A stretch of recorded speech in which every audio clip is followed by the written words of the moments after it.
The True Story of the Three Little Pigs, as told by John Scieszka, illustrated by Lane Smith.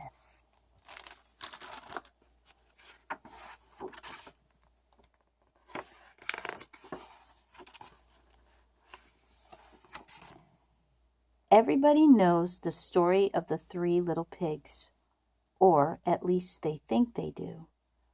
But I'll let you in on a little secret. Nobody knows the real story because nobody has ever heard my side of the story. I'm the wolf, Alexander T. Wolf. You can call me Al. I don't know how this whole big bad wolf thing got started, but it's all wrong.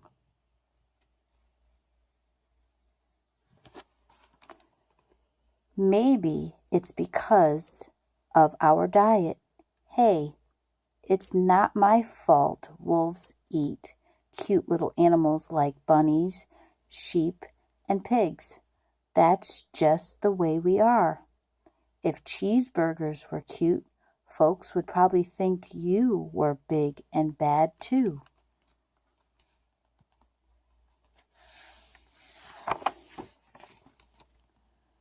But like I was saying, the whole big bad wolf thing is all wrong.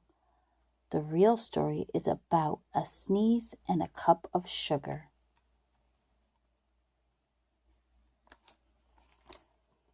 This is the real story. Way back in Once Upon a Time, I was making a birthday cake for my dear old granny. I had a terrible sneezing cold. I ran out of sugar.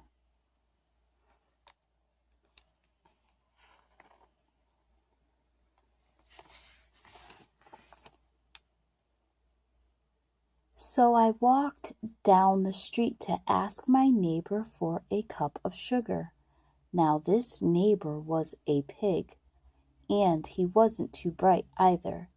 He had built his whole house out of straw. Can you believe it? I mean, who in his right mind would build a house of straw?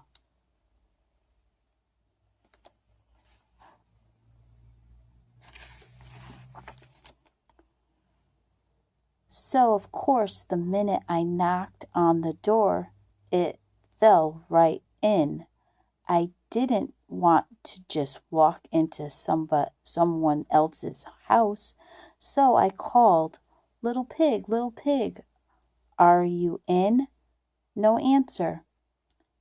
I was just about to go home without the cup of sugar for my dear old granny's birthday cake.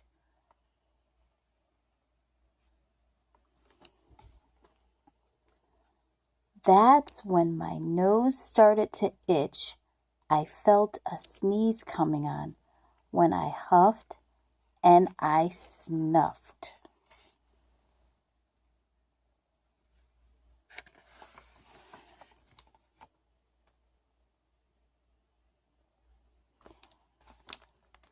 And I sneezed a great sneeze.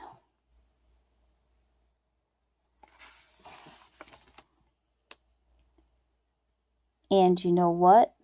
That whole darn straw house fell down, and right in the middle of the pile of straw was the first little pig, dead as a doornail. He had been home the whole time.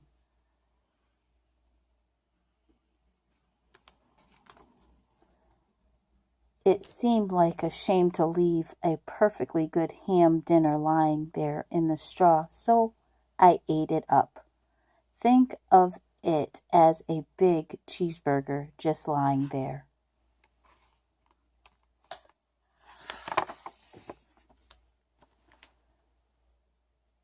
I was feeling a little better, but I still didn't have my cup of sugar, so I went to the next neighbor's house.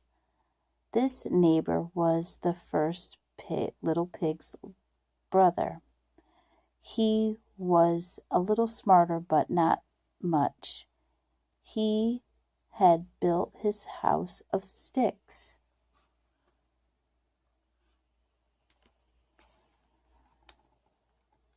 I rang the bell on the stick house. Nobody answered. I called, "Mr. Pig, are you in?" He yelled back, "Go away, Wolf. You can't come in. I'm shaving the hairs on my chin.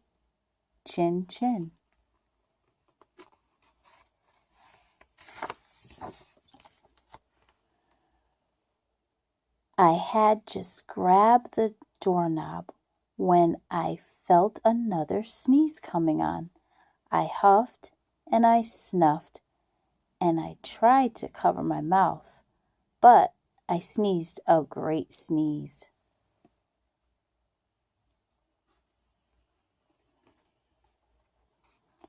And you're not going to believe it, but this guy's house fell down just like his brother's.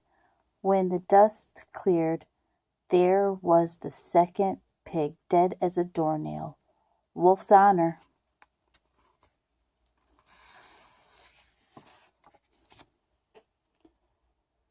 Now you know food will spoil if you just leave it out in the open. So I did the only thing there was to do. I had dinner again. Think of it as a second helping. I was getting awfully full, but my cold was feeling a little better, and I still didn't have the cup of sugar for my dear old granny's birthday cake. So I went to the next house. This guy was the first and second little pig's brother. He must have been the brains of the family. He had built his house of bricks. I knocked on the brick house. No answer. I called, Mr. Pig, are you in?" And do you know what the rude little porker answered? "Get out of here, Wolf. Don't bother me again."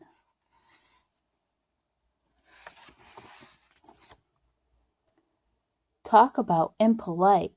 He probably had a whole sack full of sugar, and he wouldn't give me even one little cup for my dear sweet old granny's birthday cake. What a pig! I was just about to go home and maybe make a nice birthday card instead of a cake when I felt my cold coming on. I huffed and I snuffed and I sneezed once again. Then the third little pig yelled, "And your old granny can sit on a pin."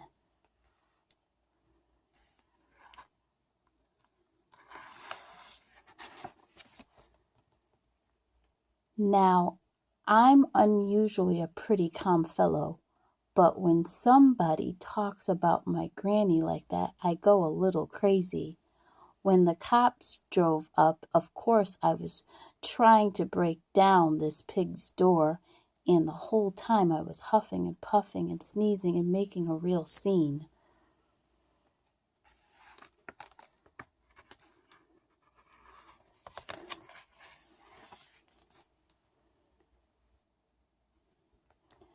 The rest, as they say, is history.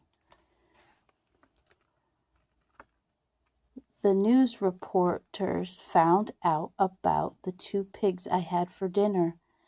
They figured a sick guy going to borrow a cup of sugar didn't sound very exciting. So they jazzed up the story with all of that huff and puff and blow your house down, and they made me the big bad wolf. That's it, the real story. I was framed. But maybe you can loan me a cup of sugar.